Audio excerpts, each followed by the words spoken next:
This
may be using theory, but it's really just using my ear.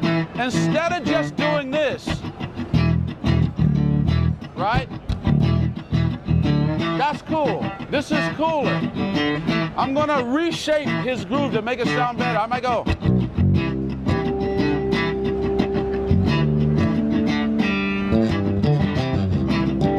Right? Keep listening, keep listening. Right? Now watch, watch, watch.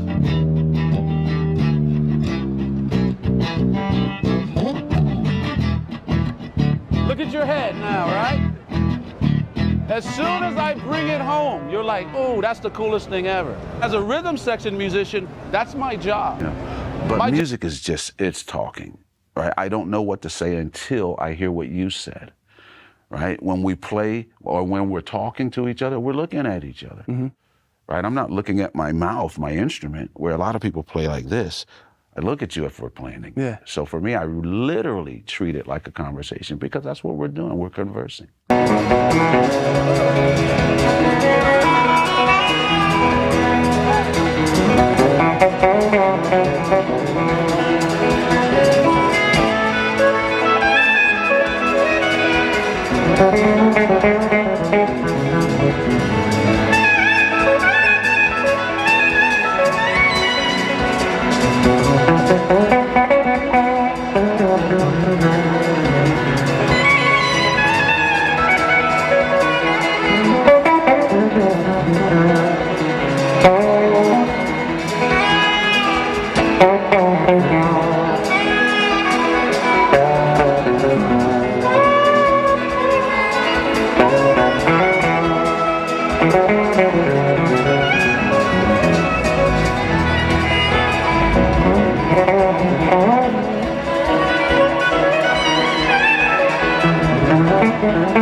For me, I mean, of course, most of us remember the first time we heard that record, but when I went to University of Miami, I was playing a gig in Fort Lauderdale. I'll preface it by saying this. This is, Jocko got me fired from a gig and got me an audition with Weather Report all in the same night. And kind of sets that up. And those of you who knew Jocko, it makes a ton of sense. Weather Report was, of course, a different kind of a beast. Uh, and I'm there maybe 2-3 hours before the start of the rehearsal, and I'm setting up the drums, tuning them. I get to meet the road crew, and then the one of the tour managers or somebody came, said, Peter, the guys called. They're going to be a couple hours late. Oh, okay, fine. So instead of 1 o'clock now, it's 3 o'clock, and then he comes over. He goes, sorry, they're going to be a couple more hours late.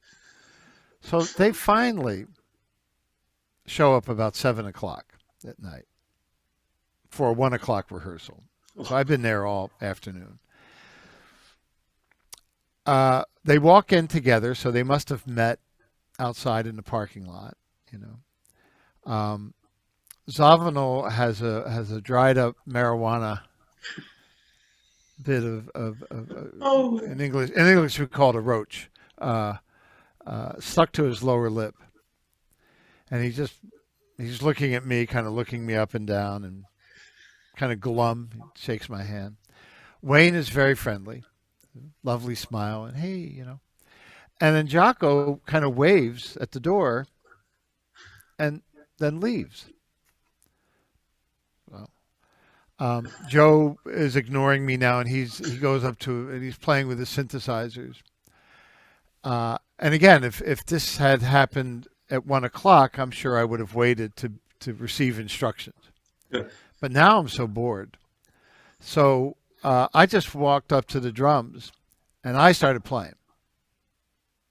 And Joe looked kind of surprised, and he's digging it, so he starts playing. And then Wayne joined us. So the three of us are playing, just jamming. And I see Jocko at the far end of this rehearsal stage. And he has a 6-pack of Heineken beer. And he walks in with his beer. And he sees this, and he gets a huge smile on his face. Kind of like, this is what he was hoping would happen. Mm. So... because it's, you know, it was on his recommendation that they hired me. So he puts the beer in a refrigerator, jumps up on the stage it wasn't such a high stage. And somehow he turns to his left. It's like this. He jumps up, he turns to his left, and a bass comes flying in the air. And he catches it with one hand, straps it around his back, and he starts playing. So we do an impromptu about 40-minute medley of Weather Report music. And I remember at one point looking out, and there was Tom Scott just standing there. Jocko had invited him, and Tom's there with his mouth open, just like that. So I said, maybe that's a good sign, you know. And we end up on this song, Gibraltar. Yeah. Boop, boop, boop, yeah. Boop, boop, boop, on and on. And then Joe finally gives the universal kind of, you know, boop, boop, boop, bop, boop, bop. So, you know, that wasn't too hard to read, the signal. And so we end, and the three of them start laughing, you know, and high-fiving. So I take that to be a very good sign.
Another thing about Jocko is, I mean, I have heard, of course, every Jocko imitator on earth, you know, now for 30 years try to do the Jocko thing.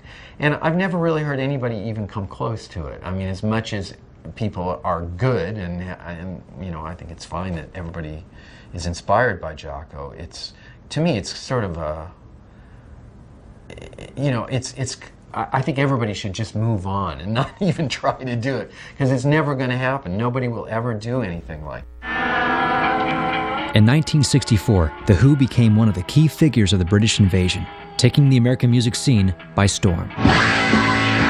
While Daltrey, Townsend, and Moon took the spotlight with their onstage antics, John Entwistle stood in the shadows, poised to become the biggest bass in rock and roll.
great quote about Barry Oakley for y'all from Rhodey, one of the original Allman Brothers Band roadies, was on the back cover of At Fillmore East with the rest of the crew. Joe Dan Petty, also a bass player, had this quote about Barry Oakley.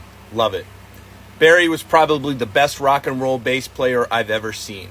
Even when he was playing in The Second Coming, Barry played a lot like a guitar player. He played a lot of notes, but he was always very precise, extremely sure-footed, extremely tasteful. He had probably the best imagination I've heard in a bass player. He could really step out with those guitar players and not stomp them, not walk all over what they were doing, but just ride underneath them.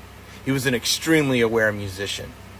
Love that quote from Joe Dan Petty, and it really fits the guy who set the standard for, psychedelic lead bass or set a standard, helped set a standard for psychedelic lead bass in, what has become, the progenitors of the jam bands.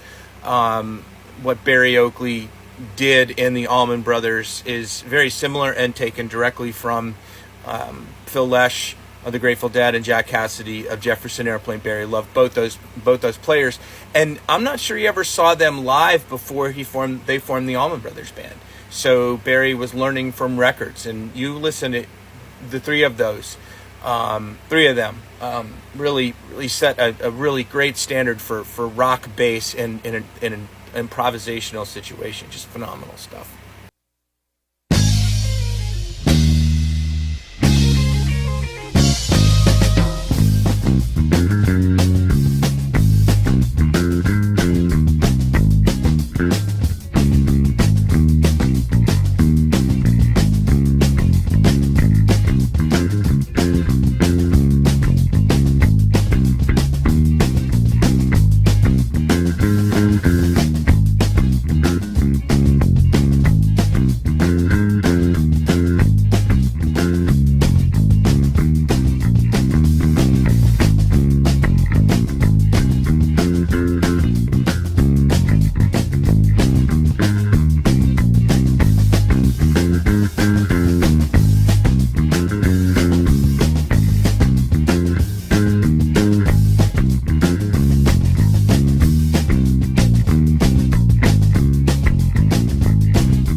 Okay, keep popping. I ain't through yet. Give me them pops. We're just about there. We're gonna nut this time, okay? Is it all right? We're gonna nut. We're gonna come at the same time.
Arguably one of the most influential bass players of all time, revolutionizing the role of the bass guitar and changing the landscape of popular music forever. He was the unsung hero behind 23 #1 hits on the pop charts, 56 R&B #1 hits, and ranking #1 on the 50 greatest bass players of all time according to Rolling Stone magazine. His bass lines on songs like My Girl by The Temptations, You Can't Hurry Love by The Supremes, and What's Going On by Marvin Gaye are still considered some of the most iconic bass parts in the history of popular music. His contributions to Motown's legendary sound have earned him a reputation as a true pioneer of the electric bass guitar, and he continues to inspire bass players and musicians from around the world.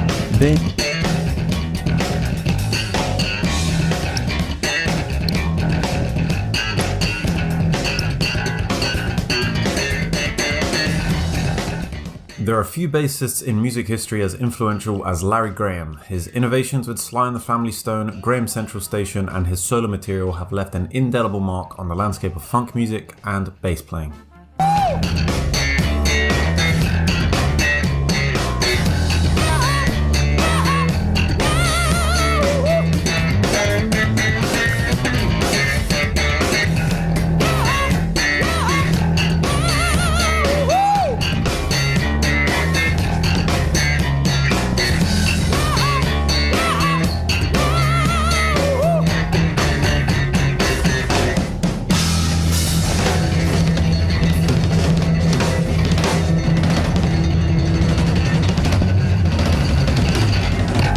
David Hood, one of the founding members of the Muscle Shoals Sound, has received a Lifetime Achievement Award from the state.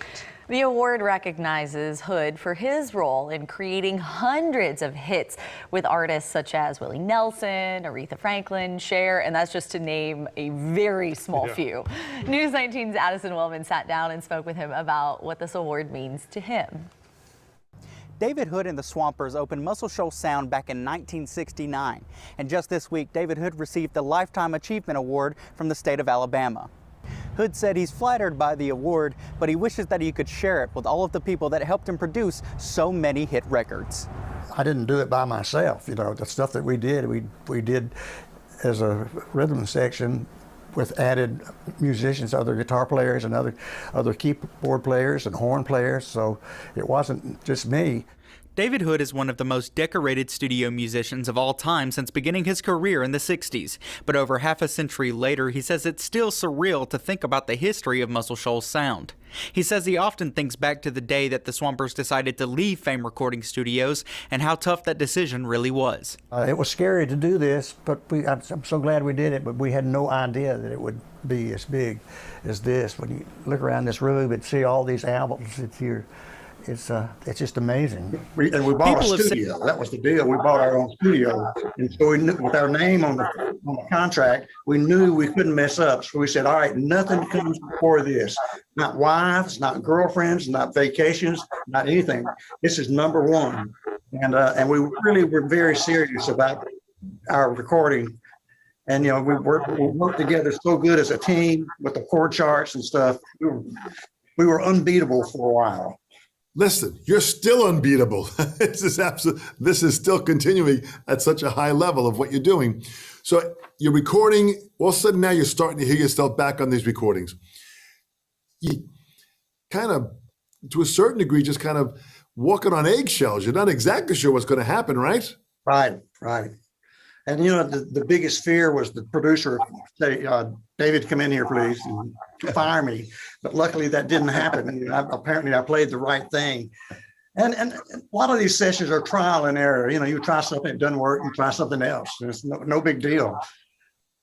So what was it like? I mean, you know, when I look at the list, listen, guys, both of you guys, when I look at the list here of artists, Aretha Franklin, Wilson Pickett, Otis Redding, James Brown, Clarence Carter, Etta James, David, Percy Sledge, Bob Seger, Steve Winwood, Rod Stewart, Paul Simon, Cat Stevens, Duane Allman, Linda Ronstadt, Jimmy Buffett, Willie Nelson, I mean, Boz Scaggs, Levon Helm. Interact much with Duane? How well did you know Duane Allman? I knew him pretty well. He was the first long-haired guy, I think, that came to Muscle Shoals, and I guess he was a hippie. And he looked at us and thought, look at these crazy guys, got pencils in their pockets, and we looked like a bunch of insurance salesmen to him. Did you pick quickly up on his talent, Oh, his God, unique gift? yeah. You knew it? Absolutely. Everybody. I mean, we'd never seen a guitar player like that, and one that looked like that.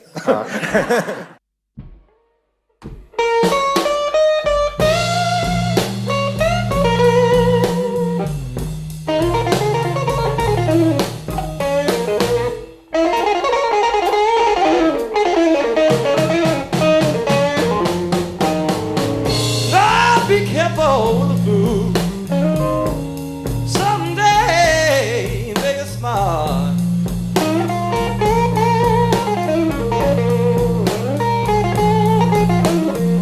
Be careful with the food. Someday make it smart.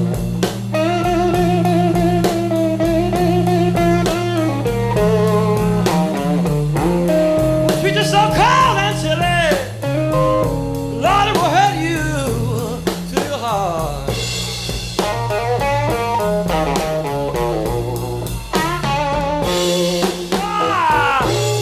Can't you remember, Lord, what a fool I used to be?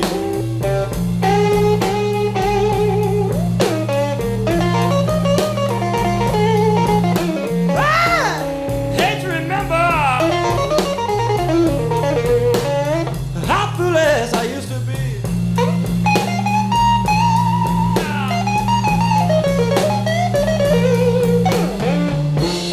Well, I used to love you, woman. How bad you treated me.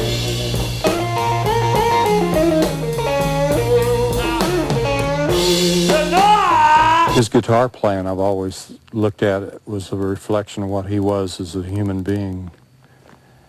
And if you knew him as a person, you wouldn't be surprised to hear that kind of music come out of him. I mean, he was a very humble person, at the same time real strong.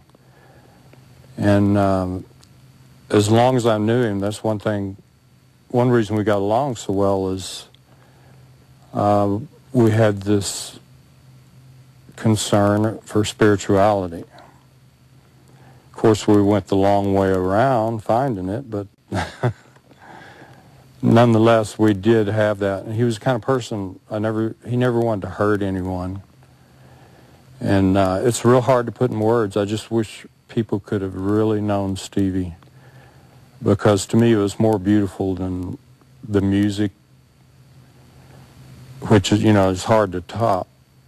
But he was like a brother to me. I remember him in so many different ways. And yeah, I still miss him a lot. But I've learned I've had, to go on with my life. I've had to do that. I know that's what he'd want. And for a while, it was real hard to do that, because playing with him was like I've been asked before, what was the best time you ever had with Stevie? And the only honest answer I can give is the whole 10 years that I played with him. So, wherever you're at, little brother, I love you.